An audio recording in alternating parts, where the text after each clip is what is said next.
Hi dear students, आज हम कक्षा 11 का अर्थशास्त्र पढ़ने वाले हैं और पहला चैप्टर अर्थशास्त्र का है। अर्थशास्त्र विषय प्रवेश आज हमारा तीसरा भाग है। इसके पहले भाग में हम अर्थशास्त्र के बारे में जाने थे, उसका उद्भव कैसे हुआ, उसका विकास कैसे हुआ, उसका भारतीय दर्शन क्या है, पश्चिमी विचार क्या है। इसके साथ साथ हमने अर्थशास्त्र की दो परिभाषाएं मार्शल और एडम स्मिथ की परिभाषाएं पढ़ी थी।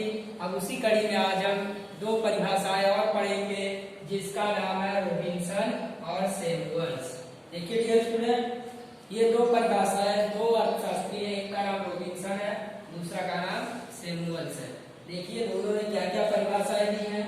तो रॉबिन्सन कहता है कि अर्थशास्त्र वह विज्ञान है या अर्थशास्त्र वह विषय है जिसमें व्यक्ति अपनी आवश्यकताओं एवं वैकल्पिक उपयोगिता वाले साधनों के बीच व्यक्ति की आवश्यकता क्या है और साधन क्या है, वैकल्पिक उपयोग वाले साधनों का एक ही उपयोग हो सकता है।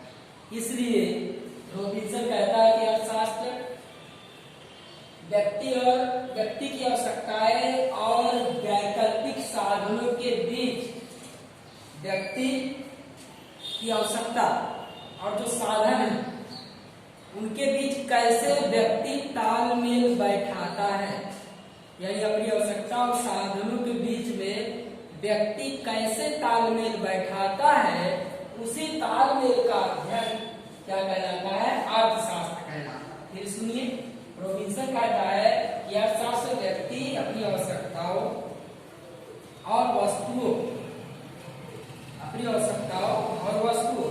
उनको उत्पादित करने वाले साधनों के बीच में किस प्रकार से तालमेल बैठाता है, उसे हम अर्थशास्त्र कहते हैं। रॉबिन्सन की पुस्तक का नाम है dear student nature and significance of economics, यानी अर्थशास्त्र का स्वरूप और उसके विभिन्न पहलू। पुस्तक का नाम है nature and significance of economics. एक बार और परिभाषा देख लीजिए। तो रॉबिन्सन कहता है कि अर्थशास्त्र वह विज्ञान की अर्थशास्त्र सामाजिक विज्ञान की वह शाखा है जिसके अंदर व्यक्ति अपनी आवश्यकताओं और समाज में वैकल्पिक उपयोगिता वाले साधनों के बीच में किस प्रकार से तालमेल बैठाता है, उसका अध्ययन ही अर्थशास्त्र कहलाता है। रॉबिन्सन की पुस्तक का नाम है nature and significance of economics, यानी कि अर्थशास्त्र का स्वरूप और उसके विभिन्न पहलू, इसकी पुस्तक का नाम है। कहने का मतलब है कि रॉबिन्सन यहाँ कहना चाहता है कि मनुष्य की आवश्यकताएं क्या है, अमर्यादित है, वो कभी पूरी नहीं होंगी, लेकिन अगर मनुष्य चाहे तो वो अपनी आवश्यकता के अनुरूप विभिन्न प्रकार के प्राकृतिक संसाधनों का उपयोग एकदम कहा जाए तो टिकाऊ तरीके से कर सकता है। कहने का मतलब है, मैं एक सिंपल सा एग्जांपल देता हूँ, जंगलों की बात करता हूँ। जंगल क्या है, अगर लगातार एकदम तेजी से काटे जाए तो नष्ट हो जाएंगे, लेकिन अगर जंगलों का कुछ हिस्सा काटा जाए और उन पर नए पेड़ लगा दिया जाए तो क्या होगा, मनुष्य और साधनों के बीच क्या हो जाएगा, तालमेल हो जाएगा। तो वही रॉबिन्सन कहते हैं कि मनुष्य अपनी आवश्यकताओं और उत्पादन के साधनों के बीच में, वैकल्पिक उपयोग वाले साधनों के बीच में किस प्रकार से तालमेल बैठाता है, उसी को हम क्या कहते हैं, अर्थशास्त्र कहते हैं। इनकी पुस्तक का नाम है nature and significance of economics. अब अगले विद्वान है सैमुअल्स।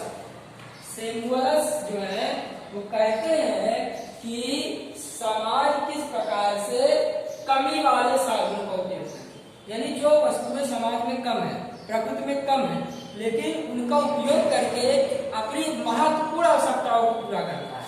यानी कि अगर जरूरी है तो ही प्राकृतिक संसाधनों का दोहन करे, अगर जरूरी है तो ही प्राकृतिक संसाधनों का दोहन करे और अपने जीवन को सुख समृद्ध बनाए। फिर सुनिए, समाज किस प्रकार से कमी वाले साधनों का उपयोग करके महत्वपूर्ण आवश्यकताओं का उत्पादन करता है। यानी समाज में क्या है, बहुत सारी चीजें जो प्रकृति प्राप्त होती है वो मर्यादित है। मनुष्य क्या कर सकता है, उन मर्यादित चीज वस्तुओं का ही उपयोग करके, उन मर्यादित चीज वस्तुओं का उपयोग करके ही अपनी आवश्यकताओं को क्या कर सकता है, पूरा कर सकता है। यानी सिमोल्स कह रहा है कि समाज किस प्रकार से जो कमी वाले साधन है उनका उपयोग करके अपनी महत्वपूर्ण आवश्यकताओं को पूरा कर सकता है और उनका अलग अलग लोगों में बंटवारा कर सकता है। क्या कर सकता है, अलग अलग लोगों में उसका बंटवारा कर सकता है। उम्मीद है स्टूडेंट दो परिभाषा आपको समझ में आई होगी। चलिए अब ये चार अर्थशास्त्री थे, इनकी परिभाषाओं से क्या क्या निकलकर सामने आया, क्या क्या निकलकर सामने आया, क्या निष्कर्ष निकला इन परिभाषाओं पर से कि अर्थशास्त्र क्या है। चलिए हम देख लेते हैं। हम चार लाइन लिखेंगे, इन चार परिभाषाओं का सार देख लेते हैं क्या है इस परिभाषा के अंदर। चलिए इन चारों परिभाषाओं से क्या निकल के आ रहा है, तो जो भी परिभाषाएं हमने पढ़ी है उसमें पहला निकल के आ रहा है कि अर्थशास्त्र मनुष्य के आर्थिक व्यवहार का अध्ययन है। अर्थशास्त्र मनुष्य के आर्थिक व्यवहार का अध्ययन है। पहला निष्कर्ष निकल के आया किसकी परिभाषा से, तो एडम स्मिथ की परिभाषा से निकल के आया कि अर्थशास्त्र मनुष्य के आर्थिक व्यवहार का अध्ययन है। ये किसकी परिभाषा से निकल के आया, पहला पॉइंट ये निकल के आया एडम स्मिथ की परिभाषा से। आपने परिभाषा पढ़ी है, पहला पॉइंट यही निकल के आया कि अर्थशास्त्र मनुष्य के आर्थिक व्यवहार का अध्ययन है। पहला निष्कर्ष पहली परिभाषा से निकला है। अब बात करते हैं दूसरी परिभाषा से क्या निष्कर्ष निकला, ये वास्तव लक्ष्य है।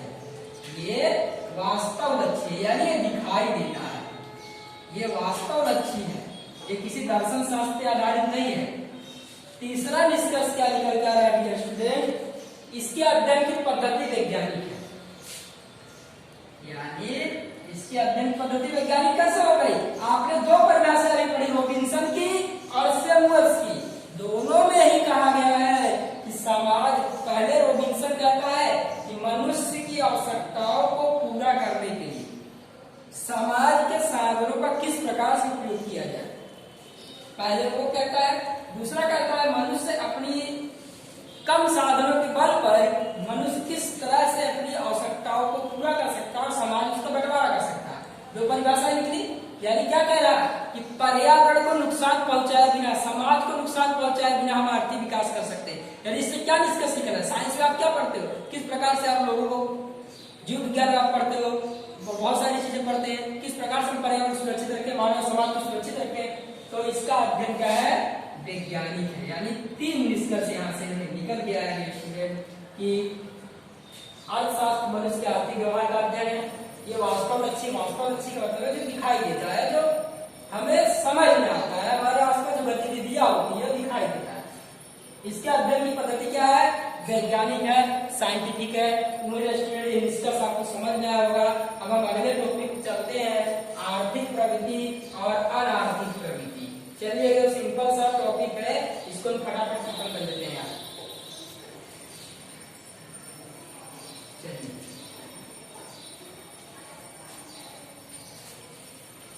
आज हम पूरा कर देते हैं आर्थिक प्रवृत्ति और अनार्थिक प्रवृत्ति है क्या। ये स्टूडेंट आप 10वीं में पढ़ के आए हैं, आर्थिक प्रवृत्ति और अनार्थिक प्रवृत्ति, इसमें अंतर भी आता है।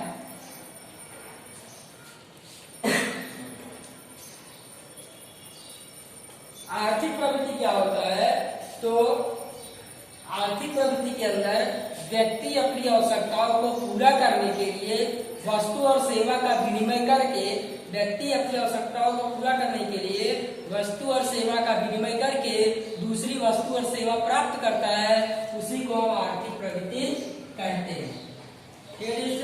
इसके पहले आपने पढ़ा था कि मनुष्य जो क्रियाकलाप करता है उसके बाद धन अर्जित करता है, वो आर्थिक प्रवृत्ति है। वो आप 10वीं में पढ़े, घिसी पिटी परिभाषा है। अब नई परिभाषा आपको पढ़नी है कि व्यक्ति क्या है, निरंतर काम करता है ना, बहुत सारे काम करता है समाज के अंदर, ठीक है। बहुत सारी गतिविधियों में लगा रहता है। कोई खेती का किसान, कोई खेती करता है, कोई पशुपालन करता है, कोई इंडस्ट्रियल क्षेत्र में है, तो कोई डॉक्टर है, कोई इंजीनियर है। इस प्रकार से व्यक्ति अलग अलग तरीके से काम करते हैं।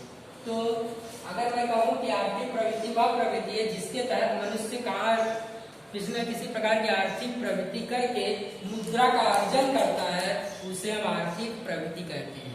ठीक है स्टूडेंट। चलिए, आर्थिक प्रवृत्ति में अगर कहा जाए तो आय प्राप्त करने की प्रक्रिया और खर्च करने की प्रक्रिया दोनों का समावेश होता है। अब हम बात करते हैं अनआर्थिक प्रवृत्ति। अनआर्थिक प्रवृत्ति की बात करते हैं। देखिए, अनआर्थिक प्रवृत्ति में क्या होता है? ऐसी प्रवृत्ति जिसका उद्देश्य आय प्राप्त करना ना हो और खर्च करना ना हो, ये क्या है? अनआर्थिक प्रवृत्ति है। आर्थिक प्रवृत्ति के अंदर आय प्राप्त करना होता है और खर्च करना होता है। लेकिन स्टूडेंट, अनार्थिक प्रवृत्ति का उद्देश्य आय प्राप्त करना नहीं होता है और खर्च करना भी नहीं होता है। चलिए, यहाँ पे हम दो डिफरेंस देख लेते हैं, आर्थिक प्रवृत्ति में, अनार्थिक प्रवृत्ति में। इसका उद्देश्य क्या होता है? आय प्राप्त करना और खर्च करना। इसका उद्देश्य क्या होता है? आय नहीं प्राप्त करना और खर्च नहीं करना। आर्थिक प्रवृत्ति में आप बहुत सारी चीज देख सकते हैं। आर्थिक प्रवृत्ति को बहुत सारे एग्जाम्पल आ जाएंगे, जैसे किसान है, डॉक्टर है, शिक्षक है, इंजीनियर है, जो भी व्यवसायी है या बिजनेसमैन, वो सब आर्थिक प्रवृत्ति में आते हैं।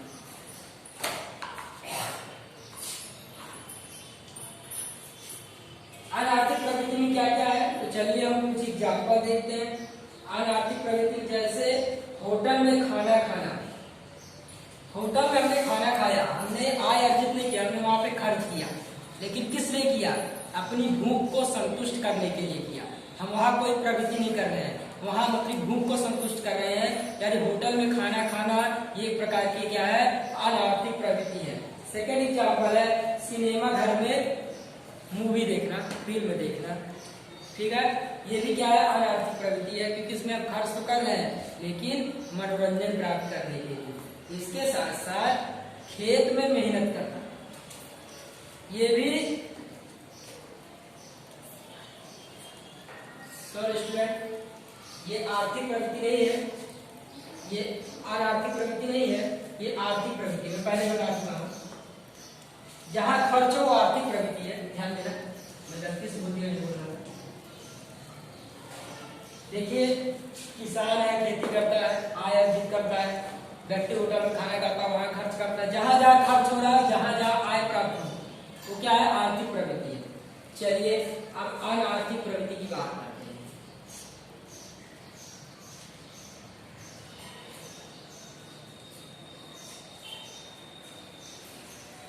अनार्थिक प्रवृत्ति में सीधा सा एग्जाम्पल दूंगा कि माता बालक का पालन पोषण करती है। माता बालक का पालन पोषण करती है। ये एक बेस्ट एग्जाम्पल है आपके लिए, इसके अलावा कोई एग्जाम्पल भी नहीं रहा है। यानी देखिए, दूसरी चीज, गृहिणी गृह कार्य करती है, भी लिख लीजिए। गृहिणी गृह कार्य करती है, यानी घर की महिलाएं हैं, घर का काम करती है, उससे उन्हें कोई आय नहीं मिलती है, तो ये क्या है? अनार्थिक प्रवृत्ति है। फिर से सुनिए, आर्थिक प्रवृत्ति वह पद्धति है जिसके अंदर व्यक्ति क्या करता है? वस्तु और सेवाओं का विनिमय करके नई वस्तु और सेवा प्राप्त करता है, यानी वो आय प्राप्त करता है, और आय प्राप्त करके क्या करता है? खर्च करता है। इसके अंदर डॉक्टर है, किसान है, खेती करता है, अनाज को बेचता है, अपने घर का पालन पोषण करता है। इसके साथ साथ जाते हैं देखने के लिए, वहां खर्च करते हैं, होटल में खाना खाने के लिए जाते हैं, वहां खर्च करते हैं। ये सब क्या है आपकी? ये आर्थिक प्रवृत्ति है। इसी प्रकार से हम बात करते हैं अनार्थिक प्रवृत्ति की, तो माता बालक का जिसमें आय प्राप्त नहीं होता है और खर्च नहीं होता है। ठीक है, याद रखिए, कोई हानि हो रही है। दूसरी चीज, बालक को पालन पोषण करने में माता का कुछ नहीं खर्च हो रहा है, वहां पर पिता का योगदान होता है खर्च करने में। माता जब बालक का पालन पोषण करती है, तो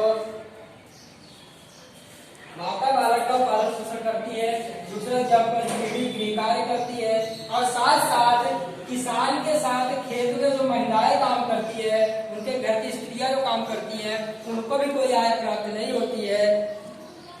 ये सभी क्या है, अन आर्थिक प्रवृत्ति है।